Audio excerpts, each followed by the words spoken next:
Guys দেখতে পাচ্ছেন এই যে একটা রোগ ছোট বাছুরের 80% ঝুঁকি, একে বলা হয় এলএসডি, ল্যাম্পিং স্কিন ডিজিজ। এই বাছুরটা আনুমানিক 15 থেকে 20 দিন এই ল্যাম্পিং স্কিন ডিজিজ হয়েছে। দেখেন এমন কোনো জায়গা নাই যে এইটা না হয়েছে। ইনজেকশন দেওয়ার কোনো ফাঁক নাই, কোনো জায়গা নাই। দেখতে পাচ্ছেন এই রোগটা খুব ঘাতক, বাছুরদের জন্য খুবই ঘাতক। মহামারী আকারে এই গোপালগঞ্জ এই রোগটা দেখা দিছে। দেখতে পাচ্ছেন এই রোগটা হলে খামারি অনেক ক্ষতিগ্রস্ত হয়, অনেক গরু মারা যায়। দেখতে পাচ্ছেন চিকিৎসা করেও ফল পাওয়া যায় না। আর মূলত ভাইরাস এমন একটা জিনিস, কোনো মেডিসিনেই প্রথম অবস্থায় কাজ করতে চায় না। এই ভাইরাসটা সহজেই কোনো মেডিসিনের মাধ্যমে আপনাকে দমন করা যায় না। তাই দেখতে পাচ্ছেন এই এলএসডি প্রতিষেধক টিকা বের হয়েছে। এই টিকাগুলি আপনারা দিলে আপনার 1 বছরের জন্য গরুগুলি ভালো থাকবে। তাই প্রত্যেকটা খামারি ভাইদের এই টিকা দেওয়ার জন্য আহ্বান জানাই।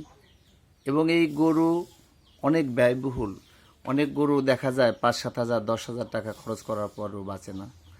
এতে খামারিরা অর্থনৈতিকভাবে ক্ষতিগ্রস্ত হয়ে যায়। দেখতে পাচ্ছেন।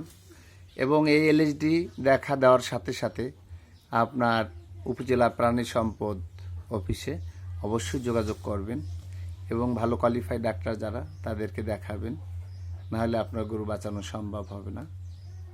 অনেক তাপ হয়, 104 থেকে 6 ডিগ্রি পর্যন্ত আপনার শরীরে তাপ বৃদ্ধি পাবে।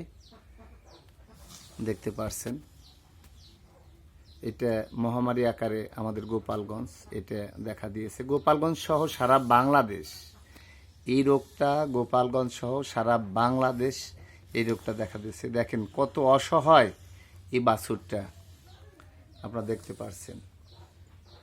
অনেক ব্যথা হয়, অনেক জ্বর হয়, গোটা গোটা উঠে ফুলে যায়, অনেক সময় পা ফুলে যায়, পা ফেটে যায় এই রোগ। তো আপনারা এই রোগের জন্য ফার্স্ট ট্যাবলেট, ফেনাডিল ট্যাবলেট এগুলি খাওয়াবেন এবং 2 থেকে 3 বার দৈনিক একে গোসল করাইতে হবে। তাপ নিয়ন্ত্রণ করার জন্য অবশ্যই আপনার গোসল করাইতে হবে। তাহলে আপনার গরুটা আস্তে আস্তে সুস্থ হবে। একটু সময় লাগে, অনেক সময়ের প্রয়োজন গরু সুস্থ হইতে। তার ভিতরে অনেক গরু মারা যায়। তা গাইস দেখেন আপনার খামারি বসে আছে কত কষ্টে, এরা অনেক কষ্ট করে দেখা যায়। আচ্ছা মামনি, আপনার এই গরুটা তো আপনি দেখছেন, এটা কতদিন এই পক্সটা বলেন তো? 18-19 দিন। তো এইটা যে অবস্থা, তাতে আপনার প্রথম অবস্থা কেমন দেখছেন? প্রথম পিছনে 2টে গোটা গোটার মতো দেখছি, তখন মনে ভাবছি যে মনে হয় অ্যালার্জি। তখন সকালে ভাবলাম যে না, এটা অ্যালার্জি নিয়ে যে কোনো রোগ দাঁড়াইছে। পরে আমি ডাক্তারের সাথে পরামর্শ নিলাম। এরপর তো চিকিৎসা চললো, চিকিৎসা চললো, কিন্তু সহজে ভালো কোনো রেজাল্ট আসতে চায় না। সহজে ভালো কোনো রেজাল্ট আসতে চায় না। কিন্তু ইনজেকশন এবং ওষুধ খাওয়াইতে তাহলে আছেন? তালে আসি, গোসল করাবার তালে আসি 3 বেলা। আচ্ছা। তো গাইস, আপনাদের উদ্দেশ্য করে আমি বলবো যে এই এলএসডি দেখা দেওয়ার সাথে সাথে আপনার প্রাণী সম্পদ অফিস অথবা ভালো ডাক্তার এদের শরণাপন্ন হবেন এবং গরুটা সুস্থ থাকাকালীন আপনি রোগ প্রতিষেধক টিকা অবশ্যই দিবেন, এলএসডি টিকা দিবেন। তাহলে আপনার এলাকার গরুগুলি ভালো থাকবে এবং এই টিকাটা দিলে আপনার 1 বছর ভালো থাকবে। গাইস ভালো থাকবেন, সবাইকে অভিনন্দন।